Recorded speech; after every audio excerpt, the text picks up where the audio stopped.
So we are recording. So I just want to say thank you very much for sitting down with me and talking about your life and your legacy and Ryan's legacy. And as you know, I'm a veteran going around the country to all 50 states to document post 9/11 KIA Gold Star family stories for the Library of Congress, and to take those stories so we can forever preserve them in the Library of Congress for forever. And through the Gold Star Family Voices Act, we're able to do that, and that's what I'm doing. And thank you very much for having me and allowing me to document your story. Sure. Appreciate it. I appreciate the opportunity. Absolutely, absolutely. If we start off with a little bit of biographical data, what is your name and what was your son's name? What's your son's name? My name is Brian Paul Jopek, and my boy's name was Ryan David Jopek. Okay, okay. So if you would, before Ryan, do you have a history of military service in your family and anybody else in your family? And can you list either side, yourself included? My dad was in the Army for a couple of years after Korea in the 50s. He did a 2-year, he was drafted and did a 2-year stint in the Army from 53 to 55. And then we really didn't have, at least my family, anyone until I joined the Army National Guard in Kansas in March of 1990. I had some cousins that, I had a cousin that did time in the Marine Corps, and another, his brother was in the Army and the Army Reserve. But as far as my family, I joined in March of 90. Okay, okay.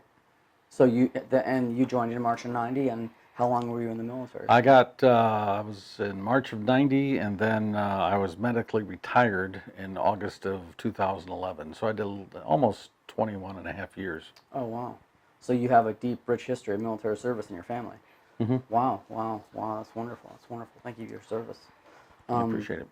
So can you talk to me about what it was like, what Ryan was like as a child, as a little baby or whatever, and how what was he like as a child, and what did he like to do?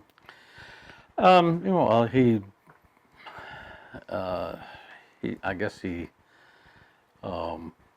really, he was just a good kid.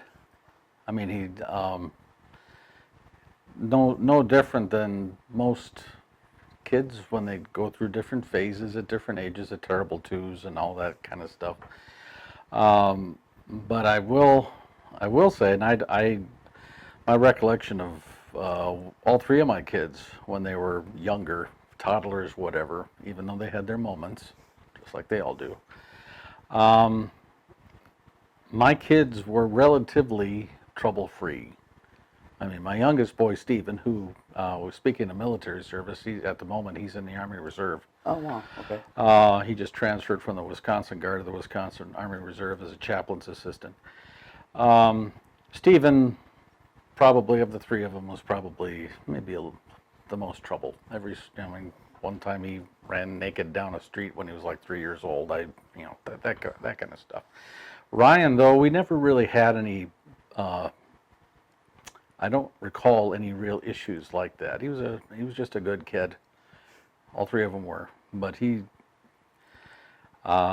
nothing really stands out in my mind as far as any issues or whatever. When he was a toddler, he got into Teenage Mutant Ninja Turtles when they first came out.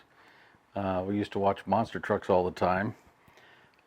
Back of me on the shelf was Gravedigger, a few of those monster trucks, and which he really liked right up to the time he was KIA. He followed Gravedigger right up to the time he was lost in Iraq. Bigfoot was a big favorite of his when he was little. I took him to their mother and I took all three kids to a monster truck show in Topeka, Kansas. And then I took Ryan to Arrowhead Stadium in Kansas City when he was just about 3, and we went to go see Bigfoot. And he just enjoyed the hell out of that. And I somewhere there's pictures of him sitting in the wheels of the trucks, and the kid just loved that stuff. And unfortunately, as the evening wore on and he tired out, he fell asleep just before just before one of the last races where Bigfoot wiped out. You know, it rolled on its side or whatever, and the kind of stuff that they try to do for the folks. But he loved monster trucks. Took him to an air show in Topeka at Forbes Field in Topeka, Kansas in the summer of '88, and that's where we saw the Blue Angels for the first time.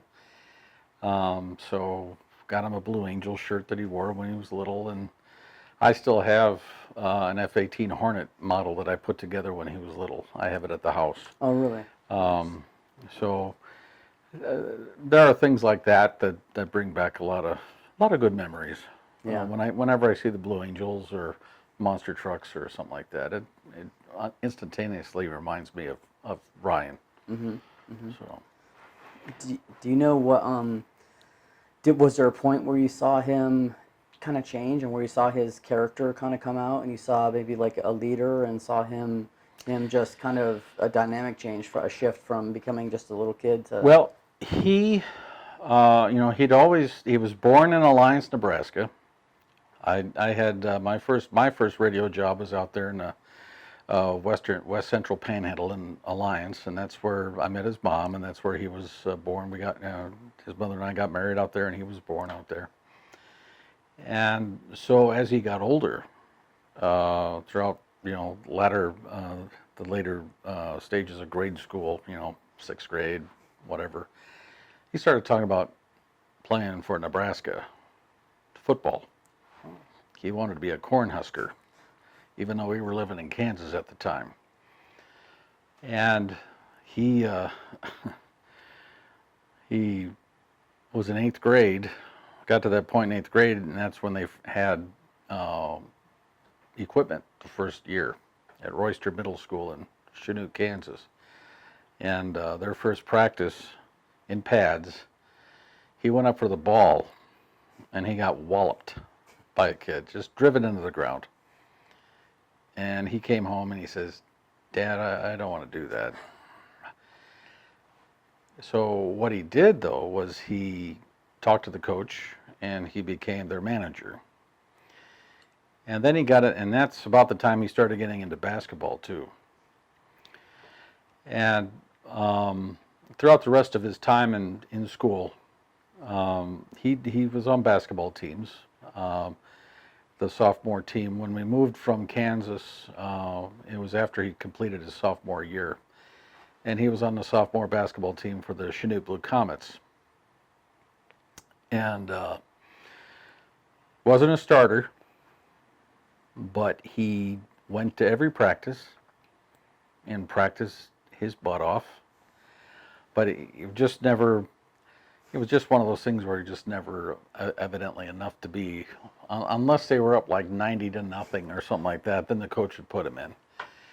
And it was a little irritating as a parent, because here you have your kid is working his butt off to be on this team. And the whole idea, as you understood it from high school sports, is participation, having fun and all this stuff. But that notwithstanding, that was a big part of his high school, was the basketball stuff. And then later on, when we moved back up to Wisconsin, and he finished out his schooling at Merrill High School, by the time he was a senior, he got a little more playing time. He had a hell of a three-point shot.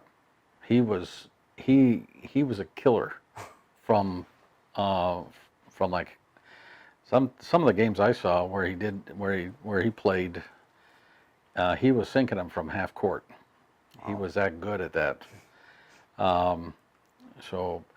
But Ryan, we had the usual sibling rivalry going on between the kids. But any time that he saw his sister in trouble, or his little brother in trouble with someone else, he was right there. Mm. And he would let whoever was harassing those other two kids know that they needed to deal with him, Mm-hmm. if they were going to continue. So I mean, from that standpoint, he was, I want to say he was a quiet leader. You know, he's not going to be one of those George S. Patton types and all that stuff, but very assertive. You know, and he got to be very good in math, which blew my mind because he was getting straight A's in trig like his junior or sophomore year, even when we were still in Kansas. He came home with a report card that had straight A's in trig. I'm going, wait, this isn't my kid, because I was terrible in math. His mom's okay in math, but I was awful. And here's my kid acing trig in 10th grade. So very bright. Just again, not perfect. None of them are. None of us is. But never really got into trouble. I mean, he knew the deal. His mother and I pretty much laid it down with from a discipline standpoint. I wasn't gonna put up with it, and neither was she. And he understood that. And all three kids did. So you saw a kind of a slow dynamic shift into a consummate, like a protector. right, yeah, Protector exactly. of people that things he cared about. Exactly. And as far as the basketball stuff, it got to the point where by the time he graduated from Merrill, and there people would be at basketball games, and there'd be people that would be chanting Joe Peck, Joe Peck, Joe at some point in the game because they wanted to see him in there. So he ended up being a fairly popular kid when it came down to it. At his funeral, I think the gymnasium, there must have been almost 1,000 people in that gymnasium. Wow. For that ceremony. At least 800. I mean, it was something else. Wow, that's amazing. Do you remember things that were kind of significant to him and what he thought about, like specifically 9/11? I know that was kind of a very pivotal point, like a tipping point, a crescendo for a lot of Americans. Yeah. And do you remember that happening in any conversations on how he felt about that, and did that drive him in a way towards a duty and honor and service of others? I think, thinking back on it now, I don't know that we really talked about it too much.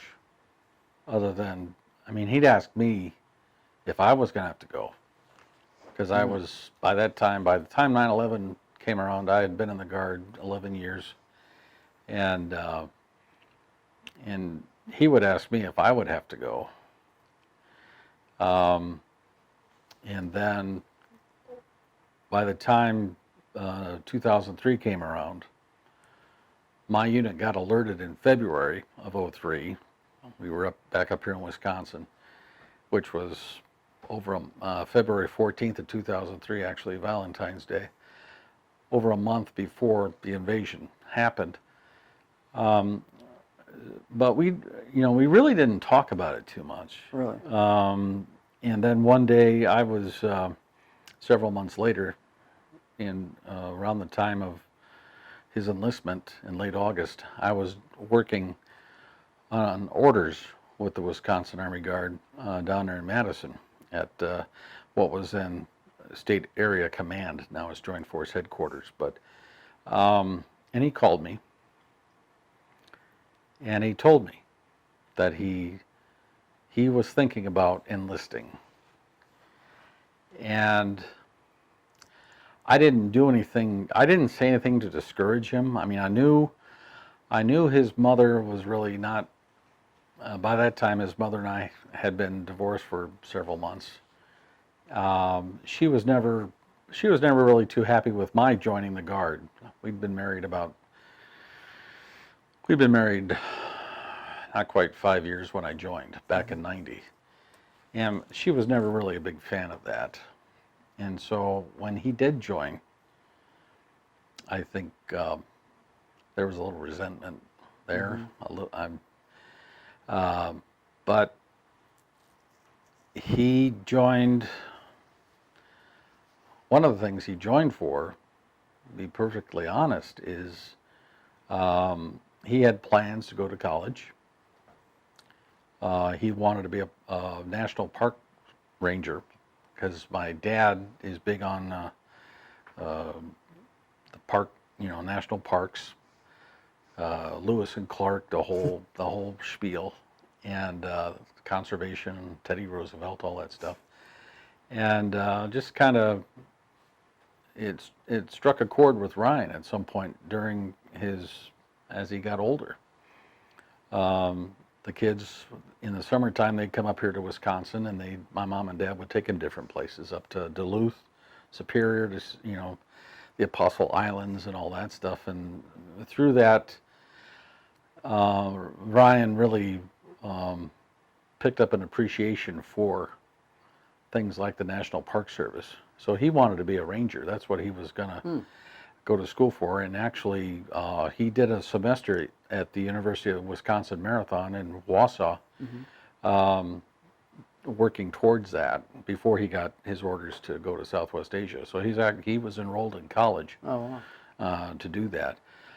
But I think he felt a sense of that he needed to do something. He wanted to follow in my footsteps, for one. And I know he was worried about me, even though, I was in Iraq at the time. He was going to basic training in AIT at Fort Knox. So I wasn't there for his high school graduation because I was in Iraq from February of '04 to January of '05. So I missed his high school graduation. I missed his basic training and AIT graduations down there at Fort Knox. But I know he was worried about me. He wrote me a couple of times. But I think he, by the time it came to his unit deploying, I think he believed in what they were doing. As far as the duty stuff, the last time when he was home that last time in June of '06, he was the last person in the battalion that came home on leave, 2 weeks leave, because they were getting close to coming home. They were only 2 months from coming home by the time he went back, and I took him to the airport in his new Ford Mustang, and we listened to music really loud. He knew I like to listen to music loud, and that Mustang's got a heck of a stereo system in it. And took him back. He drove back to the airport, Mosinee, Central Wisconsin Airport. And I gave him the old NCO spiel. You don't have. I don't care how short you are over there. Keep your head down. You gotta, stay alert and all that stuff. And he was doing, well, Dad, the new unit's already there. We're not going to, be doing that many missions. And I said, I don't care if it's a 1 mission or 20.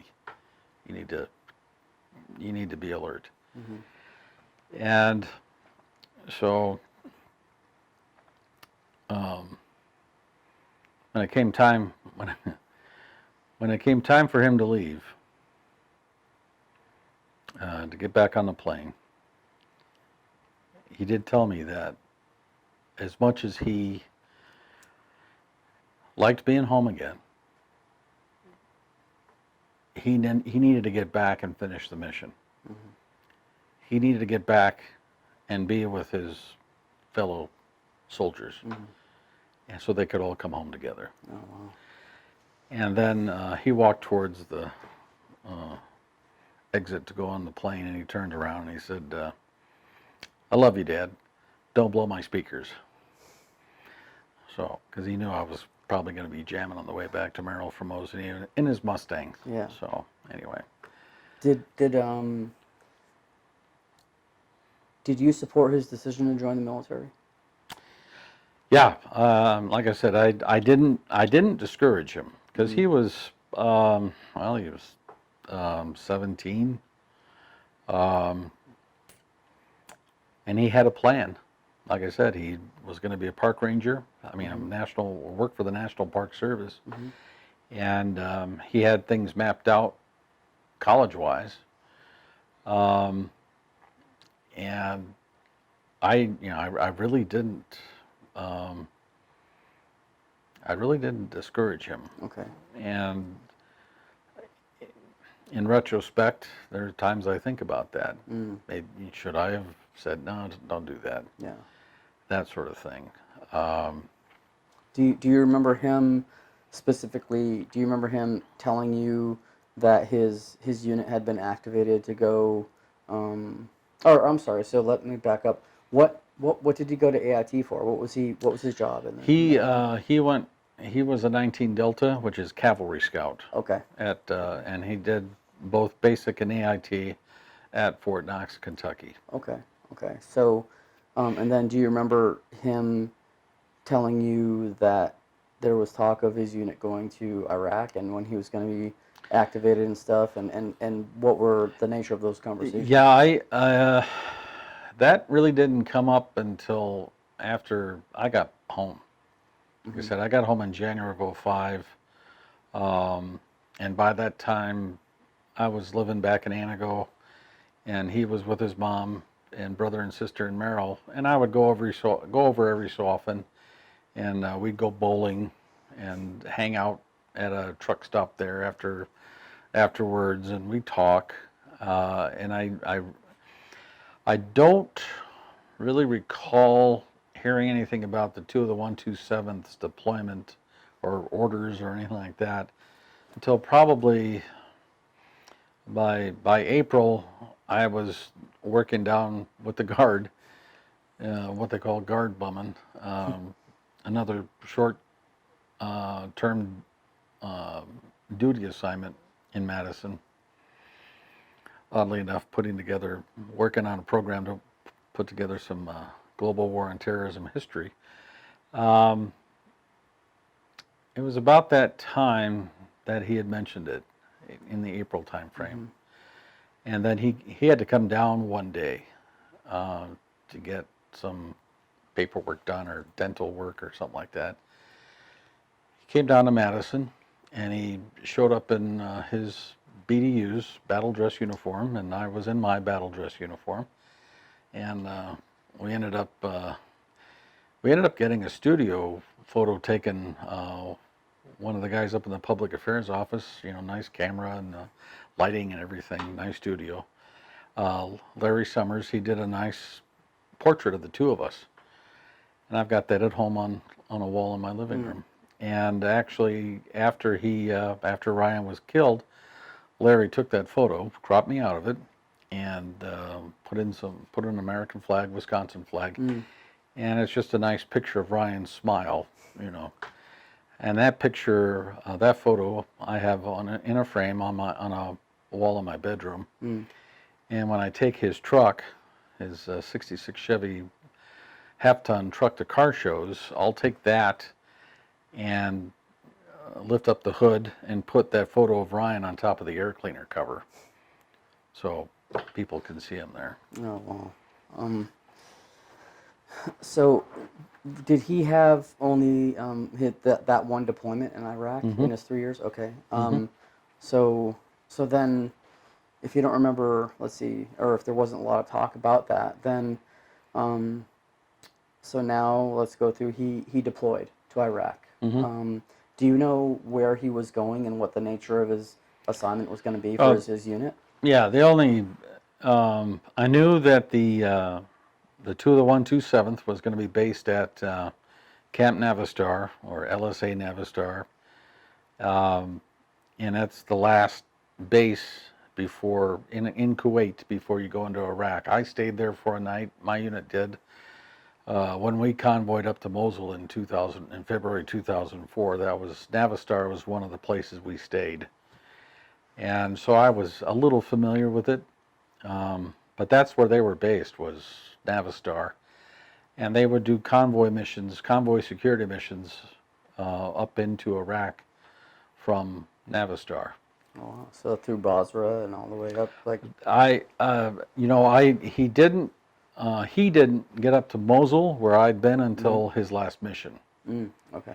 But I think most of his missions were in the southern part of the country. I don't know that his unit got up to Baghdad too often, whatever. But there was mostly I think it was mostly in the southern part of Iraq. Okay. Okay. So when he was over there, was he able to, or did he ever communicate with you back here? And if so, how did those communications take place, and what were some of the nature of those communications that you had? Yeah, I know he did some Skype with his brother and sister and his mom there in Merrill. We never did Skype, but he would call me. Okay.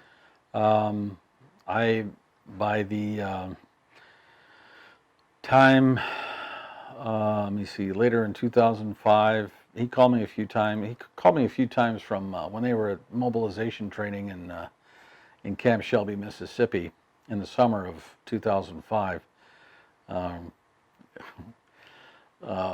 He called me one day, and he told me it was really humid. It was really hot and humid, and it sucked. And I relayed to him a story. When I was in Germany in 2000, I interviewed the sergeant major for 5th Corps, and the guy's name was Alex Branch. He was a sergeant major in that element, and he said, the Army likes to go to places that suck. They can't go to the Bahamas. They can't go to a nice place like that. They got to go to the Balkans, or they got to go just places that suck. But he says, but sometimes you have to embrace the suck. That way you truly know what kind of a person you are.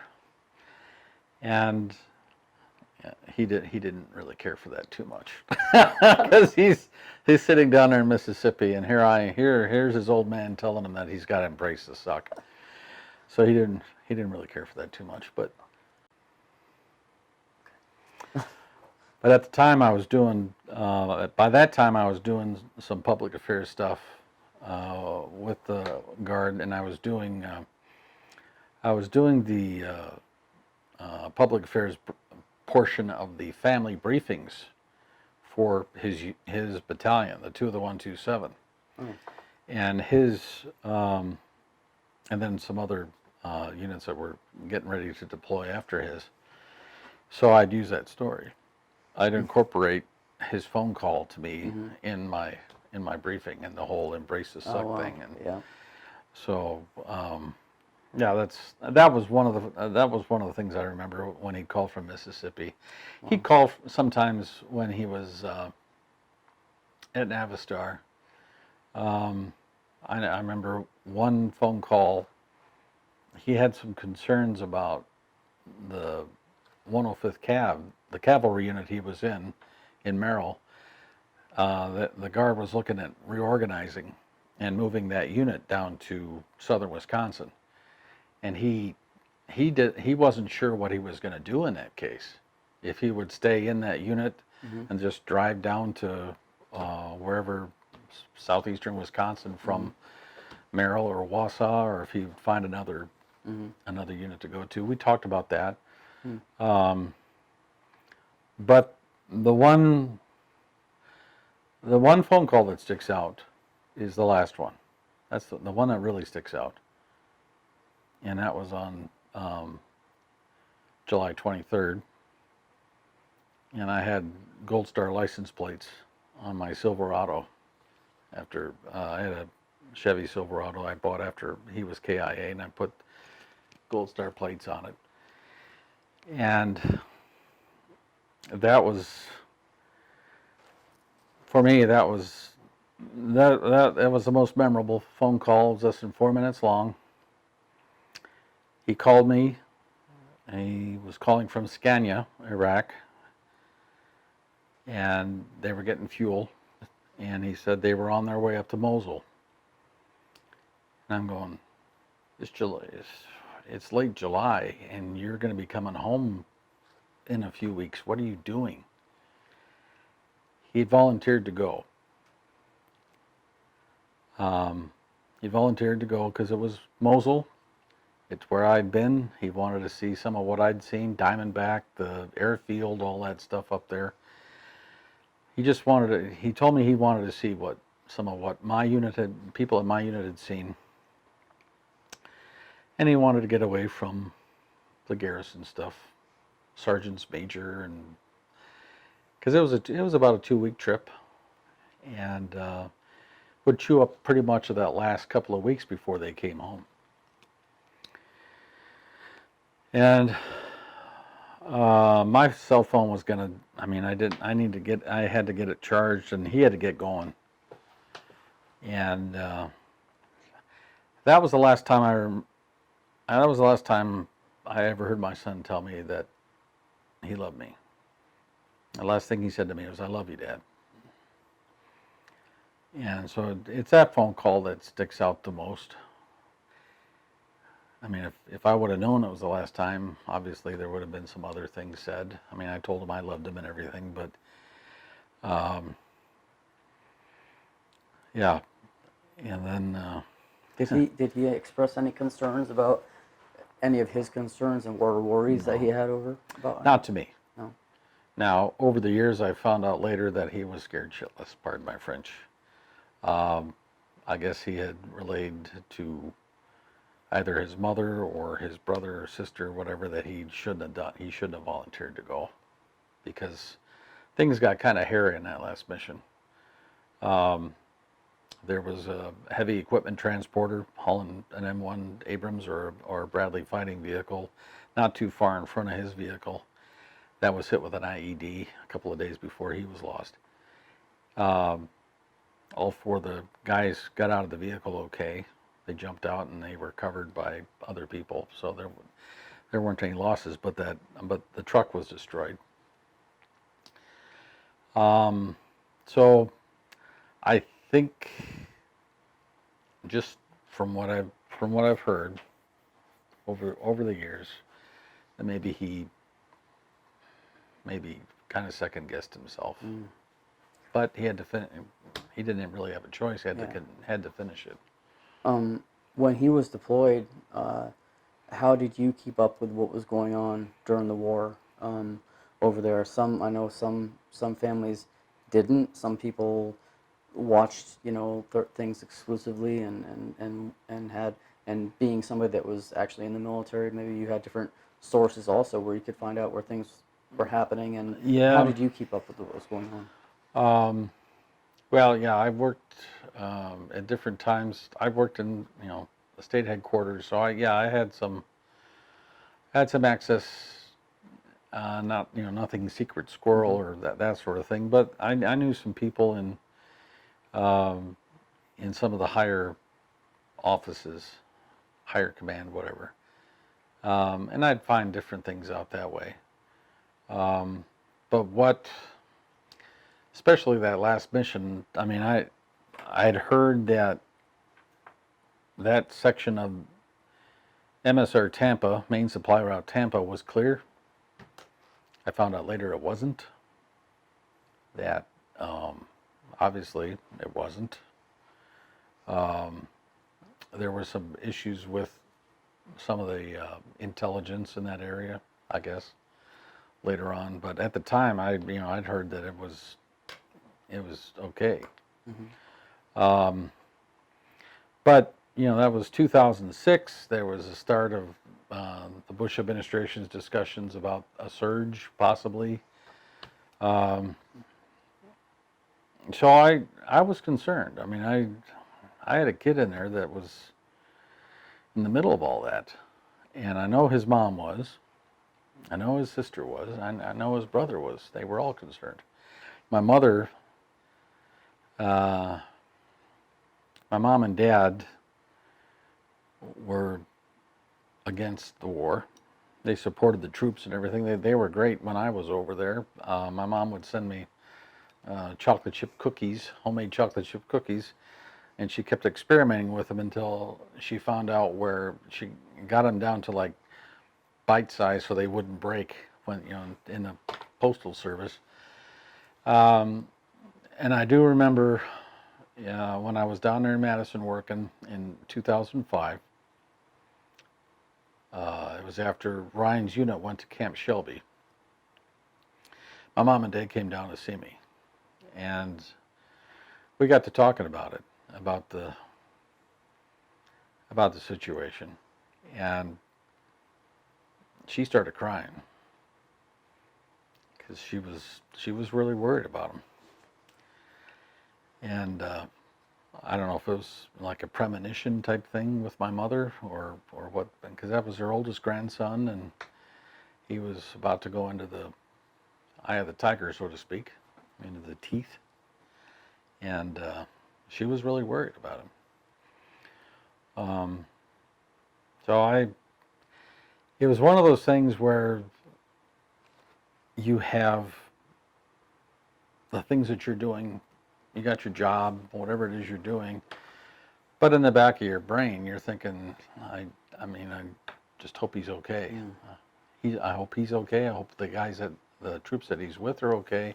I hope they all come back safe. Because that's what obviously that's what you strive for when you're deployed like that, especially in a leadership position. Bring your soldiers home safe. So he made it to an R&R period, a rest and relaxation. And can you talk to me about him coming back home and then you seeing him for the first time and then some stuff that you guys did? He did. I know he did at least one period of. I know he did at least one 4-day leave to Qatar, so he's able to see some of Doha and places like that. And when he came home in June of 2005, he wanted to be home for his birthday on June 1st, and he wanted to be here for his sister's graduation on, I think it was on June 4th or 5th. And he bought, well, I was at annual training for a little bit there during that time he was home. And again, it's one of those deals where had I known what was going to happen, I wouldn't have gone to annual training. I would have spent every second I could with him. But I was at Fort McCoy, and I'm out at the Wisconsin Military Academy has a gazebo off to the side, and the people like to go to take a break. And I was out there on break and smoking a cigar, and I get a phone call, and it's Ryan. And he said, "Hey, Dad." And I said, "Hey." He says, "Guess what?" I said, "What?" "I just bought a new Mustang." You know, we kind of had a little competition going on there, so he just wanted to rub that in my face. They bought a brand new Mustang. He had his pickup truck, Walter, named after Walter Payton of the Bears, because we're Bear fans. But he just bought a brand new Mustang, and then he ended up putting almost 2,000 miles on that car before he went back, because he went to Minnesota to see his cousins and went to Minneapolis and so on and so forth. And we went out. He and I went out one night. I went over to Merrill, and we went out to a bar on the west of Merrill on Highway 17, and we shot pool. You know, had a couple of beers, smoked a couple cigars, played the jukebox. You know, and just had some. It was really the last father-son time that he and I had. Spent a couple hours together. And he got me, he had gotten into this band called Wolf Mother from Australia that kind of had a Led Zeppelin Uriah Heep influence, and he had their CD and he was playing it in the Mustang and had me listen to it. By then, of course, he had his little brother listening to it, and his little brother was getting hooked on it, and so there were things like that. The last time he was home, that going to the bar and just hanging out together. And then when I took him to the airport on June 16th, that was the day that he flew back to Kuwait. Wow. Can you talk to me about, in whichever order you want to, but the events as you know them that happened that correspond with his loss in Iraq, like a timeline, if you can walk me through what happened as you know the facts to be of his loss in Iraq, and also where you were and how you were notified of his passing, and whichever one you want to go first. Well, I don't know as far as like what was going on the ground at the time. I've just heard bits and pieces over time from different people. As far as like, the intelligence wasn't what they said it was going to be. As far as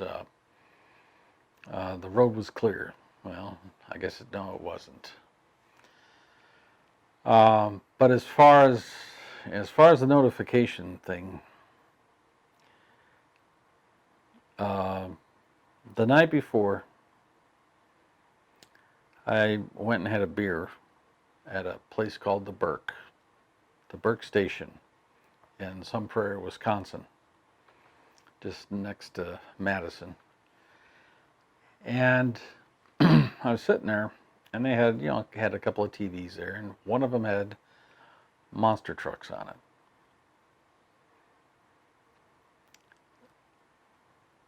And as it turned out, this was the night before I was notified that my son was KIA.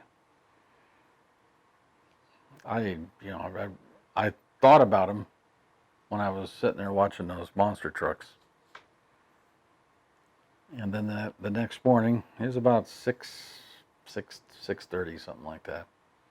Got the knock on the door. I was staying at a hotel in Madison. Again, I was guard bumming again. I was on orders with the guard. And I got the knock on my door, and I looked through the peephole, and it's two officers. One's got an Army National Guard Class A uniform on, colonel, and the other one is a Air Guard or Air Force uniform. He was a chaplain. I believe he was a lieutenant colonel. And I let him in. And what did you think when you saw him? Because you're on guard duty, so maybe like I knew. Because I knew Ryan was out on the road, and as soon as I saw Colonel Mathwig and the Air Guard officer, I knew. And it told me I don't remember exactly what the wording was.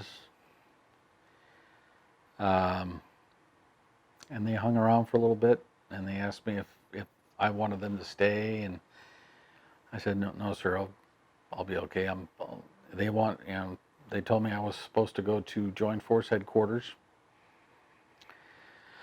and check in with the Adjutant General and the Public Affairs Officer and all that stuff. And so they left, and I got ready for the day, and my uniform on and all that stuff. And I went to Joint Force Headquarters, and I visited with some of the people there, and by that time the word was getting around. So I'd see people in the hallway, and they'd condolences and so on and so forth. And the gentleman who was my first sergeant in Iraq, he was also working in that area, and he offered to ride home with me, and I declined.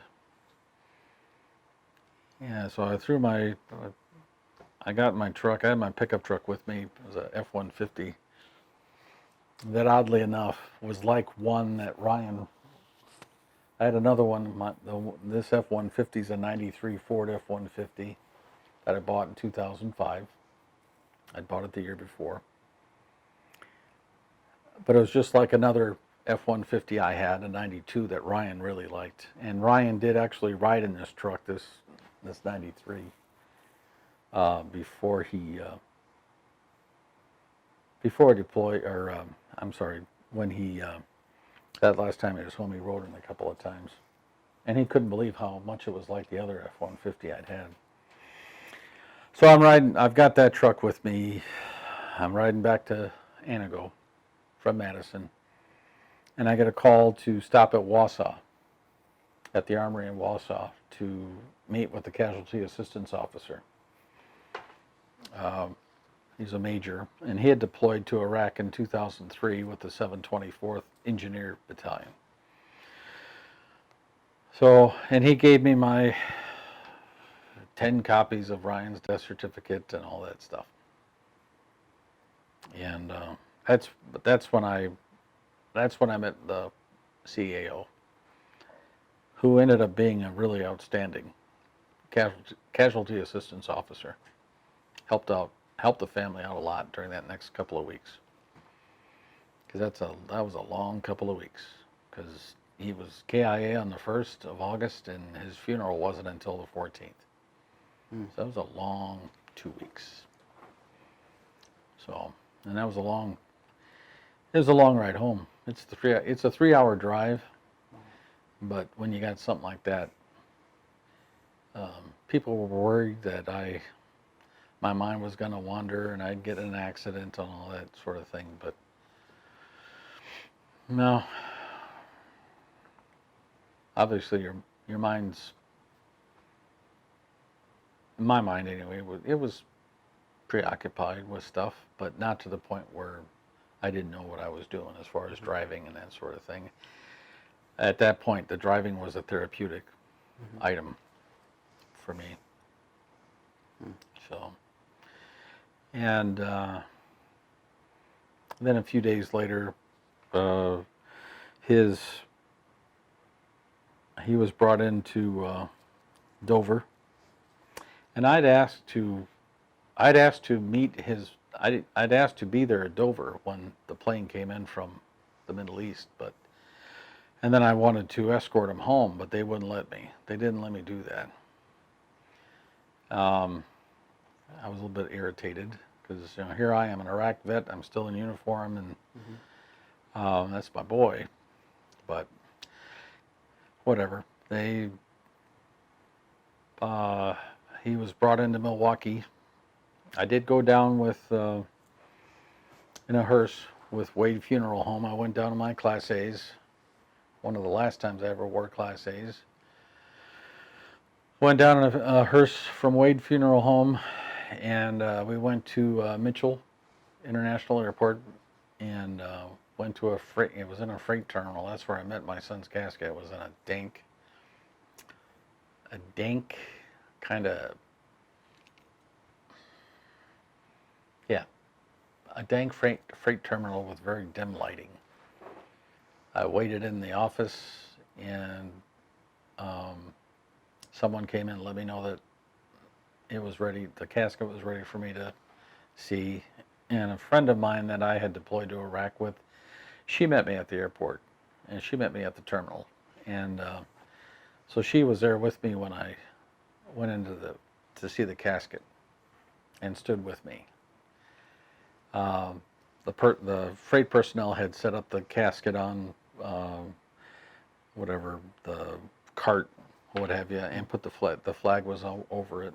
And that was the first time I saw my son's casket. And then it was loaded on the hearse, and then we had law enforcement escort from that point until we got back to Merrill several hours later. Highway patrol and county sheriff escort throughout the route. There were some, I think there were some, if I remember right, there were some Patriot Guard riders too that would show up, but it was mostly law enforcement. So, and you pulled into the funeral home's parking lot, and I got out of the hearse, and right away his little brother just lost it and started screaming. You know, that can't be Ryan and all that. So it was pretty intense. So there's a lot of little things that went on, and not all of them are really clear these days. A lot of it's. I do remember some things like my F-150 needed to have its tires rotated, and I know people have often asked me, why do you think about stuff like that? And it's part of the processing. You have to keep going. You know what I'm saying? Mm. And so that's a big part of what I remember from that. That was a long 2 weeks. Mm. Do you know how he was lost in Iraq? Well, it was an improvised explosive device, and he was the only one of the 4 that was wounded in that vehicle. The other 3 guys were with the 121. They were the replacement unit, so it was a left seat, right seat. He was there to help them because they were going to take over the mission, the convoy security mission. And I found out later that he wasn't really happy with the way his unit had prepped the new guys for this mission. And and for whatever reason, he was up in the gunner's position. I mean, his job during that deployment was as a gunner on a Humvee.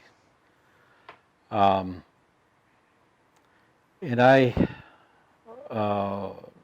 on August 16th, 2 days after he was buried, the unit came home to Volk Field, Wisconsin. And I was there for that. I was in my battle dress uniform and all that sort of thing. I was there to meet him. And I met him as they came off the plane. The governor and the adjutant general they asked me if I wanted to go up there and shake their hands as they came off the plane, and I just felt like I needed to be there.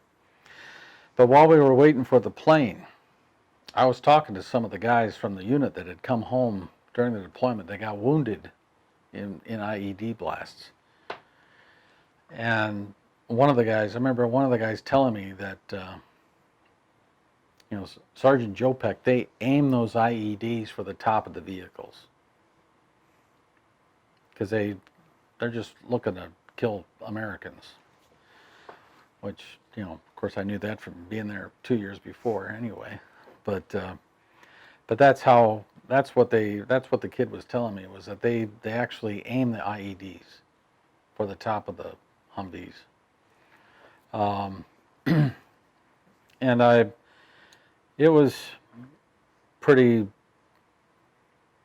according to the death certificate, it was pretty quick. He didn't even make it to the medevac. They had a Black Hawk flew in and everything, but he didn't even make it that long. So,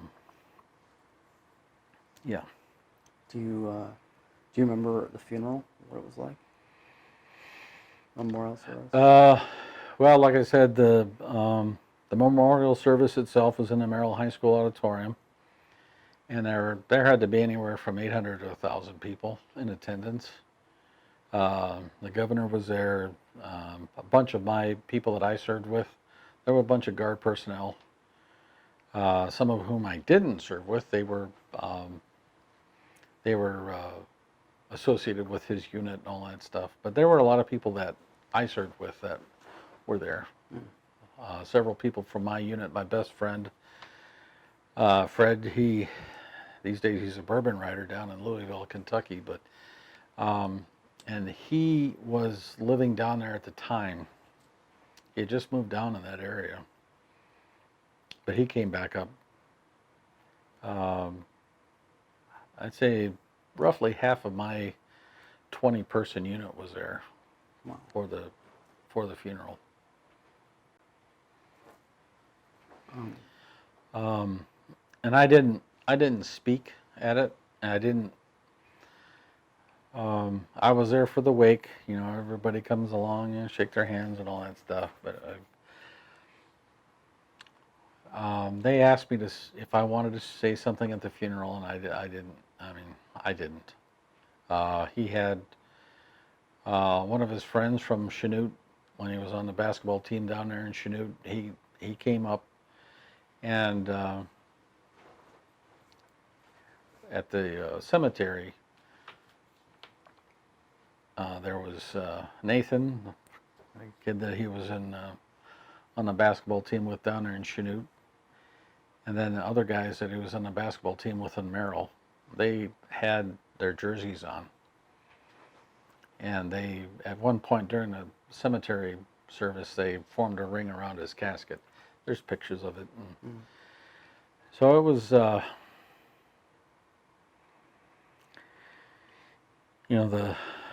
before the service started, they call you in a room off to the side, and the governor comes in and talks to you, and I don't remember all what was said, just condolences and that sort of thing. How did you cope with your loss initially, and then in time? Well,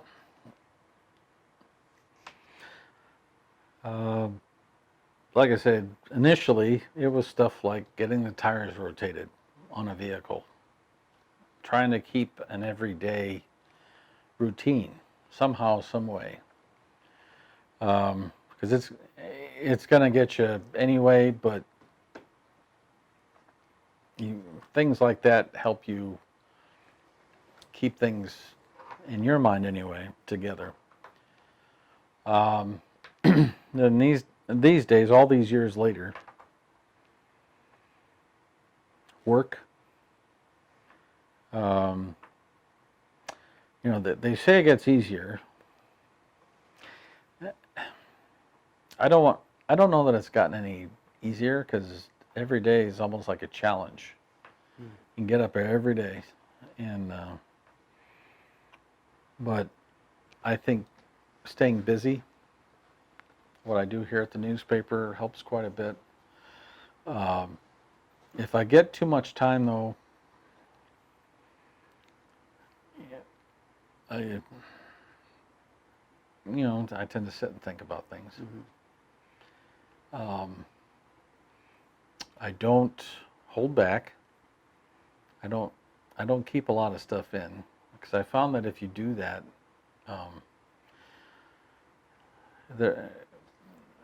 just here at work, there'll be something that triggers the whole thing. I'll shut the door, and I'll take 15-20 minutes, and I'll just sit here and I'll bawl.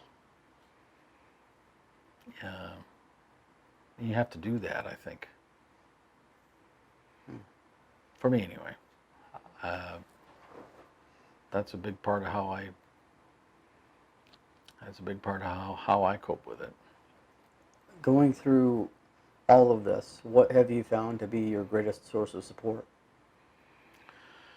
I would say my parents, my girlfriend, who I actually met in 4th grade there in Anago, and then we reconnected a few years ago. She's she's pretty cool. She's pretty good. And she's recently lost her brother. He was a Navy vet, and he recently passed away.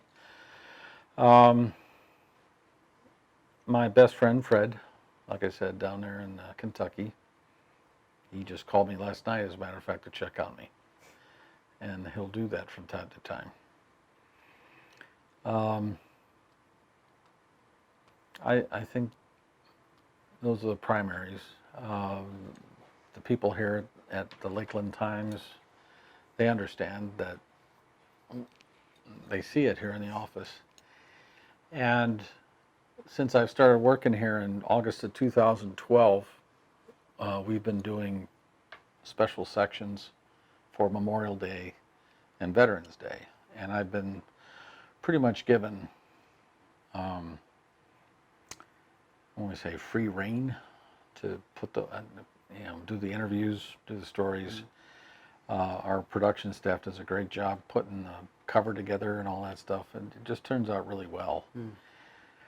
And I do stories about Camp American Legion, and I'll do stories about just say a veteran goes on an honor flight, an area veteran, and I'll do a profile of whether Vietnam vet, Korean War vet, do a profile of that person. In addition to my covering a town board meeting and just staying busy. But I find that I found over time doing those profiles of these different individuals has helped me too. Did you join any kind of organization or support organization or anything that helped you, like to draw you closer to maybe people that have gone through the same thing that you've been through? The only thing along those lines has been the Wisconsin Survivor Outreach Services has an event called Camp Serenity. It's at Camp American Legion. They do that. They've been doing it since 2011, about this time of year in August, and there are people there who had a loved one who was in the military, who passed away, whether it was killed in action, or a suicide, or a car accident, or what have you. And I get a certain amount of support there. I mean, I enjoy going to those and meeting some of those people. They're going through some of the same thing.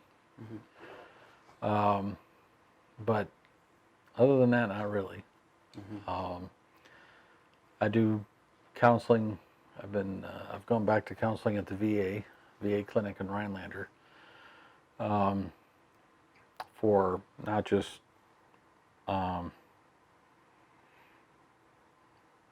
Ryan stuff, but just my stuff from Iraq. I mean, I find myself at times. I mean, I was never the same when I got back from Iraq, and then Ryan on top of that. I mean, to my knowledge, I was the only person in uniform that had served in Iraq, in the Wisconsin Army National Guard, who lost a kid in that conflict. I'm not aware of any other person. I think I'm it. There hasn't. I've asked other people that if they're aware of anyone else like that, and it's one of those dubious distinctions. Nothing that you would wish on anybody at all, but as far as like a group like that, no, I go to that once a year, and then the VA counseling. It helps. If, say, 50, 100 years from now, somebody pulls this interview from the Library of Congress and watches it, it could be a congressman, senator, researcher, documentarian, somebody, anybody, what message would you want them to take from watching this interview, this Gold Star interview? I would like for my son not to be forgotten. It's a big part of why I do what I do, whether it's an interview like this or on my own Facebook page. I'll post something about Ryan, and some people, they understand that I'm, always going to miss him, and the family's always going to miss him. But I think that's one of the things that people in my position are afraid of the most, is that their son or daughter is going to be forgotten. That's probably the biggest fear. Because I know that once I'm gone and once Ryan's mom is gone, that there's a layer of that's just history. That effort to keep his memory alive is out there, even though his sister is there, his brother is there, and they do their thing. I don't tell them, well, you should be doing this or you should be doing that. That's not what I do. Jessica and Stephen have their own ways to remember their brother. Mm-hmm. So I guess the big message would be that I just don't want to see him forgotten. Don't really want to see any of them forgotten, when you be honest with you. Mm-hmm. Yeah, I think that would be the big message. Okay. Is there anything that you do throughout the year that may correspond to any specific birthdays or anniversaries or angelversaries or anything that you do to commemorate him throughout the year? Well,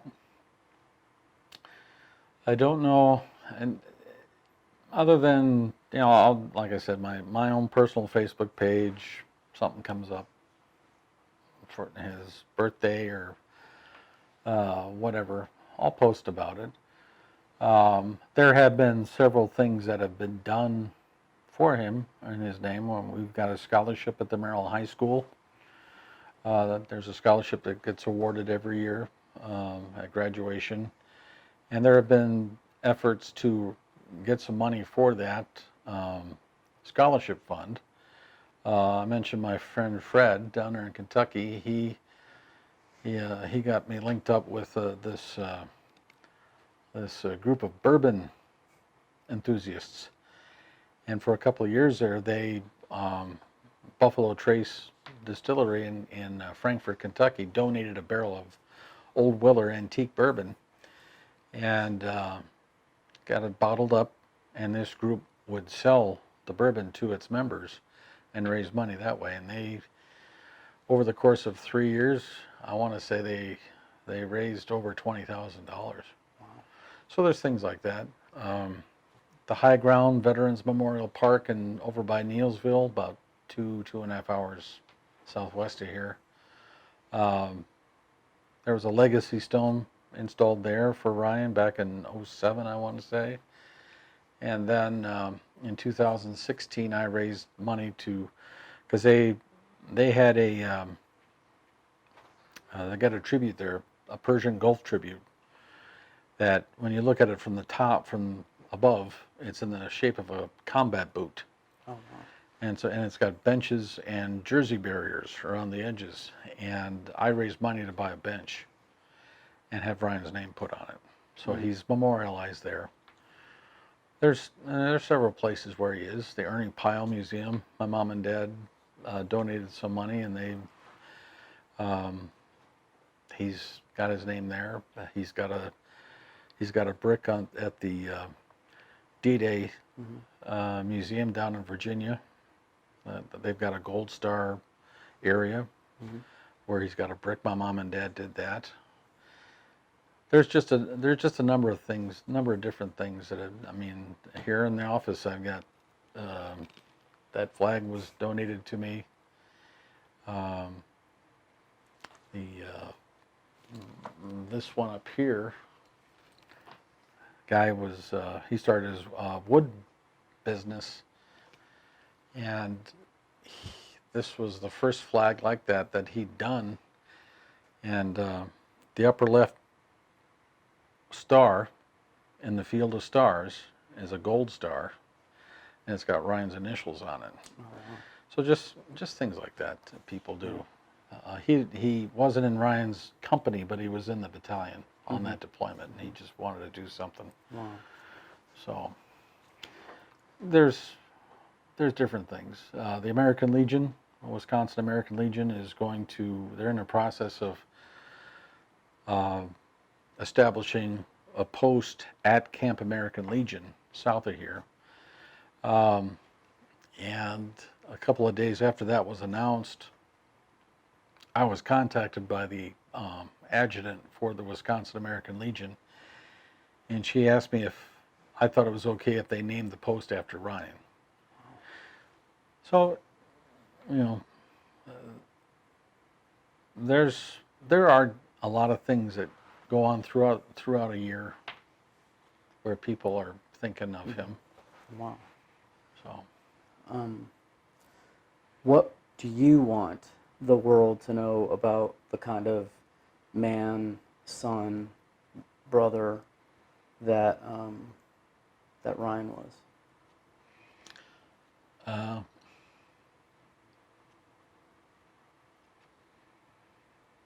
I'm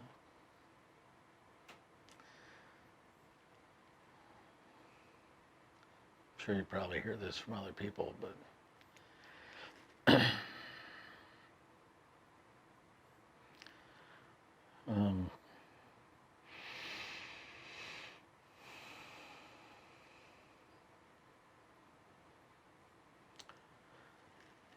he was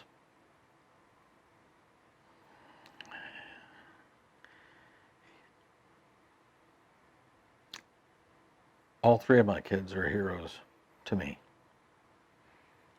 There isn't in their own ways, but he was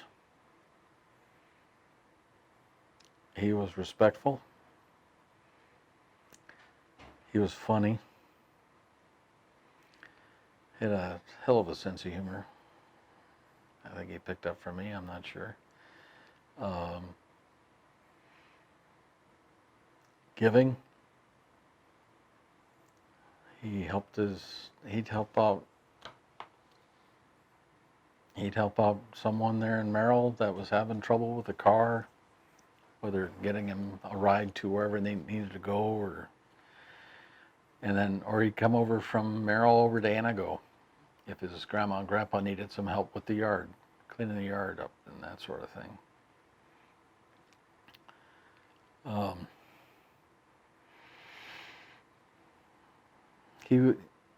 He was driven in a way, like when he bought that truck when he was 14, and he got his learner's permit, and he asked his mother and I if he could buy a truck or buy a car or whatever, and we had a friend who had a '66 Chevy C10 pickup truck that he was selling because he had just bought a '96 Chevy Silverado. So we went over and looked at it. The truck was sitting out in the front of the guy's house, and Ryan saw it, and he says, "I want that truck." And and it had vice grips for door handles, and the guy used it every day to drive back and forth to work for the city of Chinook, Kansas. Had a big hole in the seat, with the plastic. It had the plastic seat cover, but it had a big hole in the material. But Ryan wanted that truck, and so he had some money from mowing grass and delivering newspapers, And he worked out a price with the guy, who could have sold it to a co-worker for a lot more money. But Ryan told him what he wanted to do with it, which was restore it to stock, except maybe a V8 engine and nice tires and nice rims. So they made a deal for $500. Ryan gave him, I don't know, maybe 200 to start with. And then he worked out, $100 here, $60 there, whatever. But it got to $360, and he still owed 140 on it. And we had a big windstorm. And Don, the guy who sold him the truck, had a bunch of limbs down in his yard. And he says, I'll tell you what, you bring the truck over, you bring Walter over. By that time, Ryan's mom had named it Walter, for Walter Payton of the Chicago Bears, because we're Bear fans. And Don says, you come over and clean up, clean up the yard, and we'll call it good. So we made 2 trips to the dump with it, and he called it good. And then when we moved back up here, and Ryan drove it to school, he drove it to work. He worked at one of the Piggly Wigglies there in town. Drove it to go play basketball with friends at a park. Even after he bought that Mustang, he drove Walter. And then after he was lost, a bunch of people got together and restored it the way Ryan wanted it. He was driven to buy that. I mean, that was the one thing he wanted so bad when he got to be 14. He wanted that truck. And it's remained with us. His mom keeps it in Merrill with the Mustang. She had a garage built a couple of years ago, and she keeps it there in Merrill. And it's almost, maybe sounds kind of cheesy, but it's almost magical to when I get in there and I'm driving it, because it feels like he's with me.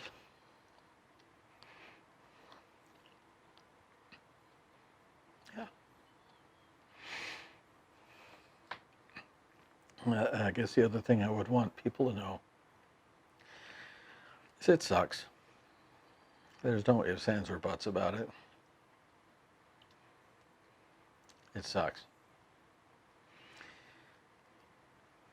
Oh, but somehow you find a way to get through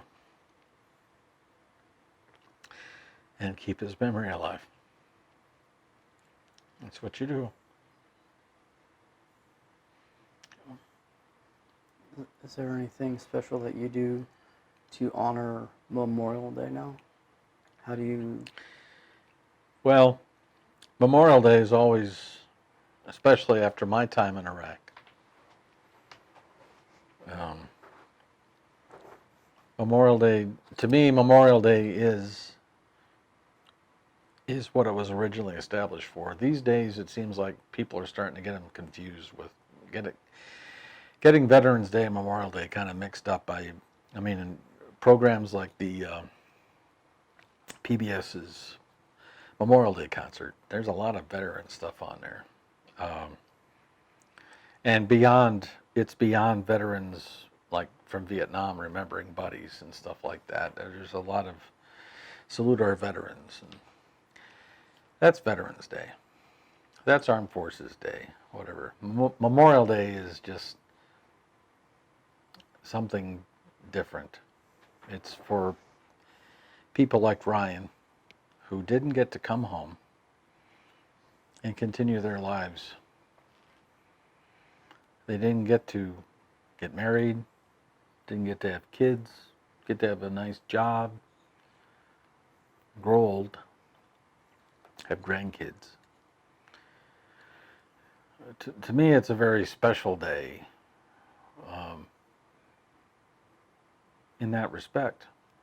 Memorial Day sales and all that stuff, just drives me nuts. But I'll go if I'm not doing something for the newspaper, like going to a parade to take pictures and that sort of thing, because we do cover that stuff.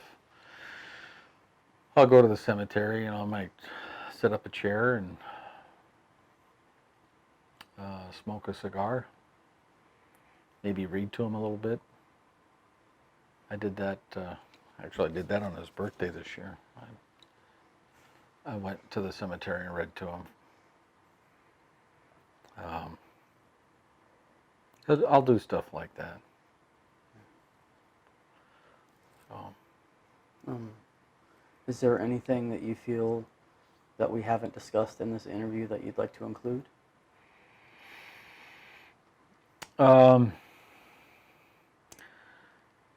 No, I can't. I think we've